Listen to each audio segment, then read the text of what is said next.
to the 50 Afrikaners who fled to the US, calling themselves refugees. You are not refugees. You are just a case study of white flight dressed up as martyrdom. You're not escaping violence, you're escaping equality. South Africa didn't chase you away. You ran. Yes, South Africa is one of the most violent countries in the world. Yes, brutality exists. But let's be honest, violence affects all communities, not just white farmers. Black, coloured, Indian, and yes, white people are all targets of a national crime crisis. What we have is a breakdown in safety, not a white genocide. This is not ethnic cleansing, it's criminal collapse, and running to the US won't fix it. You are part of a 7% minority, but somehow still manages to control over 70% of the wealth. That is not persecution, that's privilege on a guilt trip. And let's be real, if we tried to relocate just half of the Afrikaans population, it would take decades, billions in logistics, and you'd still end up culturally homeless in a country that don't want your apartheid baggage. You're not brave, you're not victims. You're scared of a world where you don't get to be in charge, and that makes the rest of the Afrikaans community cringe, because you make us look weak. South Africa is broken, and it's our problem to solve. So if you don't have the spine to do so, stay gone. You want the land back, but you won't let go of the God that came with the colonizers. Some people scream Africa for Africans, but then they kneel to a white Jesus every Sunday. And don't hit me with the "but Christianity started in Ethiopia" excuse. Christianity started in the Middle East, and Ethiopia is one country. Most African tribes had their own spirits, gods, and ancestors long before the Bibles showed up. And Christianity didn't spread through love in Africa. It spread through violence, schools, and the Bible next to the gun. You hate the colonizers' flag, but you sing their hymns. You hate the Queen, but pray to the King of Kings that the colonizer gave you. You didn't choose Christianity, it was forced onto your ancestors, and now you defend it like it's your birthright. You cannot decolonize your land whilst your mind is still colonized. A very good morning, good afternoon, good evening from wherever you're watching this from. Welcome back to another episode of my YouTube channel. And today I'll be talking about something that has been trending online. And there is a very famous political commentator who is an Afrikaner. And what if I told you that some white South Africans are now claiming to be refugees, fleeing South Africa, saying they're under threat of genocide? What it is being called that it is a white genocide. Yes. Maybe you've heard me. The 49 white Afrikaners recently applied for refugee status in the United States of America. And the reason, they claim they're being targeted, persecuted, hunted, and that there is a white genocide happening in South Africa. But here comes a twist. According to Pieter Kriel, a young Afrikaner and a social media commentator, as I have told you earlier, those claims are based on misinformation, exaggeration, and a whole load of nostalgia for a past that doesn't even serve the future. So, in a recent South Africa Broadcasting Corporation news interview, Kriel didn't hold back. He challenged these refugees' claims head-on, saying that crime in South Africa is a national crisis, not something exclusive to any race or community. He called out the media, social media, and even his own people, saying Afrikaner culture must evolve or risk becoming irrelevant. So today, I'll be talking about this powerful interview, the backlash it sparked, and why it matters not just for South Africans, but for global conversations around race, identity, and truth. So credits to South Africa Broadcasting Corporation, because this video I've gotten it from the channel, and big ups to them. So kindly, if this is what you like, comment below, tell me what you think, and like, share, and subscribe, of course. Let us get down with this. I'll be back with my further analysis. Now, social media commentator Pieter Kriel is going to be joining us in just a short moment. Pieter Kriel, for context, is a young Afrikaner living in South Africa who in recent weeks has made headlines after posts that he's put up, basically in large part condemning the false pretext that was given for this refugee resettlement of the 49 refugees, white Afrikaners, who arrived in Washington just over 7 days ago now, and were able to speak, in fact, to Pieter Kriel, who's joining us this evening. Pieter, good to have you on the SABC. You say that you've received death threats for calling out the false pretext of this refugee program, yet and still you persist. Why? I think the reason that I'm receiving death threats from within my own community just shows how necessary this work is. We need to educate people that South Africa has a national crime crisis that affects disadvantaged communities as well as farmers. It's not just an insulated case on farms. It affects everyone, and that is why we need to speak out. And even if safety is sometimes compromised. And Pieter, what do you think the view that there is this white Afrikaner genocide in South Africa, these fake claims of land seizures, land confiscation, as it's been branded, are so entrenched among some in the Afrikaner community, despite the fact that even when you look at the numbers released by the police service, when you look at the highest murder rates, for example, those police stations, those districts are not where most of these farming areas are?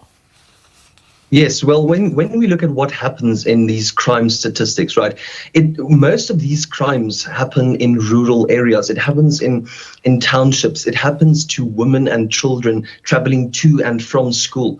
Why we see an influx in the reporting on crime on farms and farm attacks are because we only represent 7% of the population, and that is less on farms.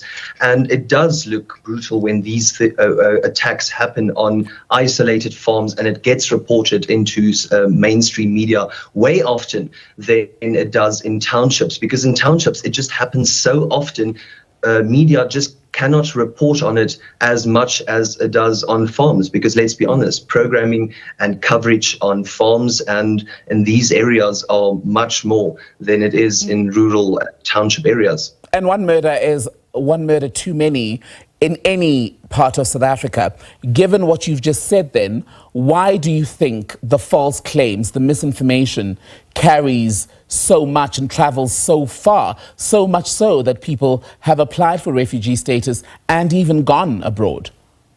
Well, when we look at the type of South Africans, the type of white South Africans that have applied for refugee status and that have actually gone to the United States, in my opinion, it's not the best of South Africans we want to represent us at the World Cup or at a national, international level. It's very desperate people, right? So we need to ask, why is this happening? And we need to have national debates and dialogues and things like that. We don't need to create populist notions and narratives that's going to create even more chaos on a global scale and put South Africa under economic pressure that is going to, in effect, harm the community that is claiming persecution even more than it currently does. And where do you think this is going to leave race relations in South Africa? Do you think this moment, whatever happens in Washington when the presidents Ramaphosa and Trump meet tomorrow, do you think this moment will leave South Africans black and white more divided than before? Well, it depends on how President Cyril Ramaphosa decides to handle this. If he's going to sugarcoat it and kiss the feet of Donald Trump, it's going to look very bad on a global scale. He needs to take grip and he needs to lead the South African people. And by doing so, he needs to be honest, he needs to be factual. Yes, we have a crime crisis. It affects farmers. It affects all South Africans. And we need to attack that. We don't need to attack narratives.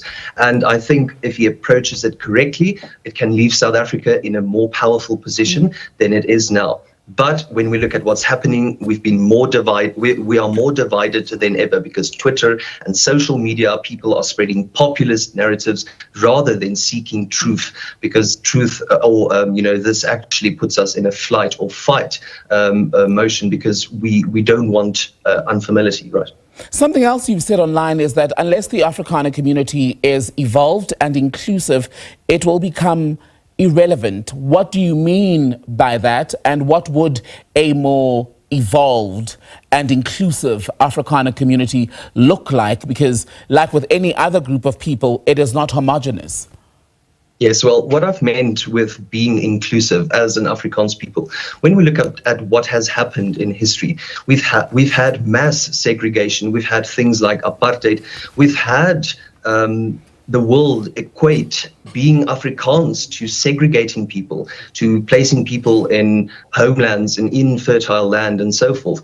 We've created a narrative that people negate to being bad. And what we mean by evolving, what it means to be Afrikaans is evolve the culture, be more inclusive, be factual. Don't hold on to nostalgic views of what it meant to be an Afrikaner. It needs to adapt. It needs to hold on to what Nelson Mandela talked about, what it means to have Ubuntu. And running to the US, it doesn't show or reflect that Ubuntu.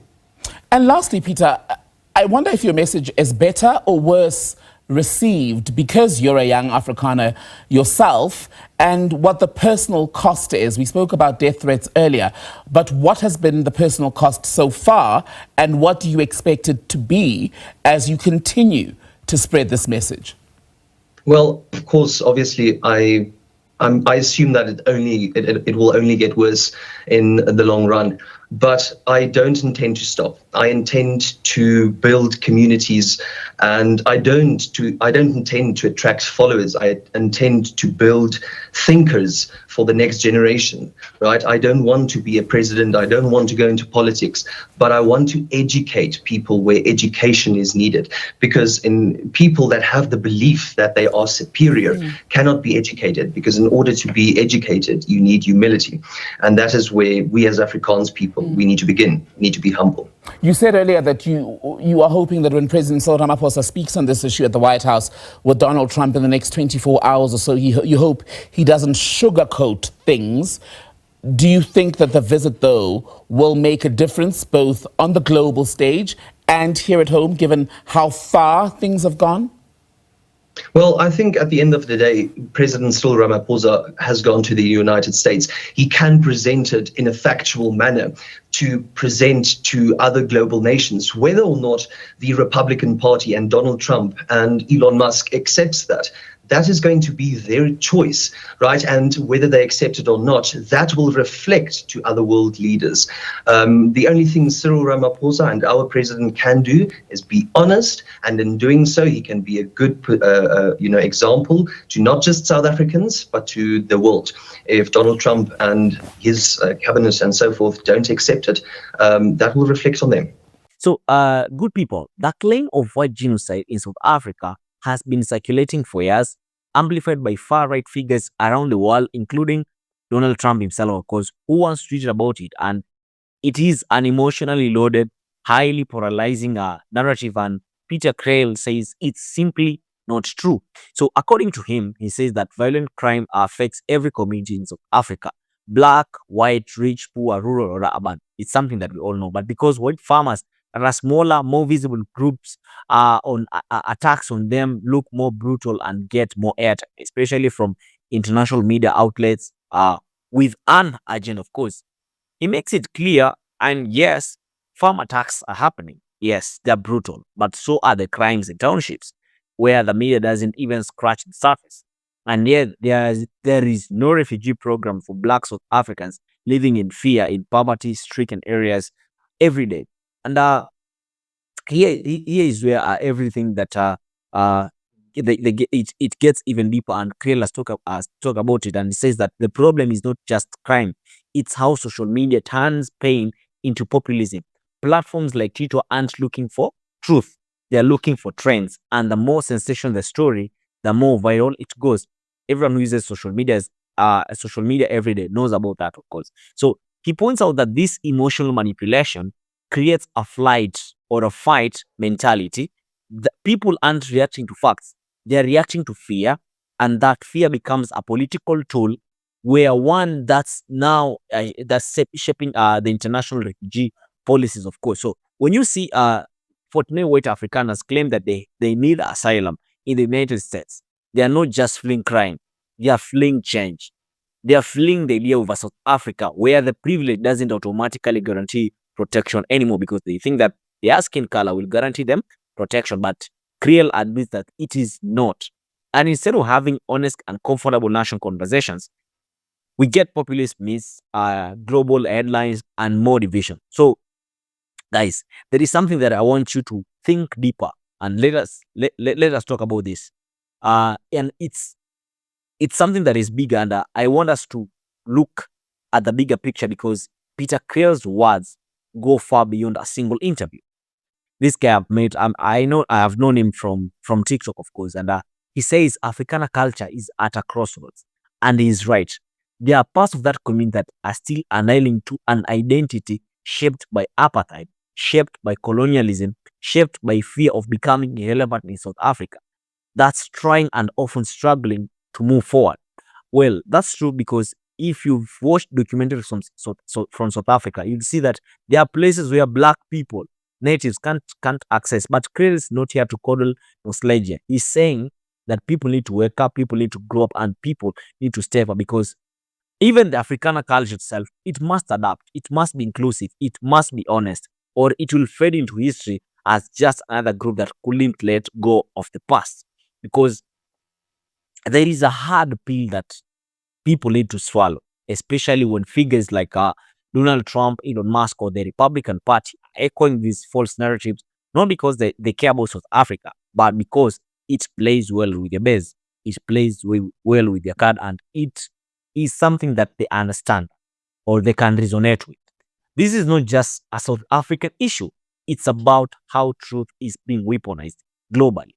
Peter himself warns that these false refugees narratives are putting economic pressure on South Africa, distorting its image and pushing away potential allies. And when President Cyril Ramaphosa sugarcoats the situation, or worse, tries to appease Western powers like Trump, it weakens South Africa's credibility. I don't know if you're getting me, but Kriel, what he says, what he says, it's the needed truth, raw, honest, and uncomfortable. It's the truth that people need to hear.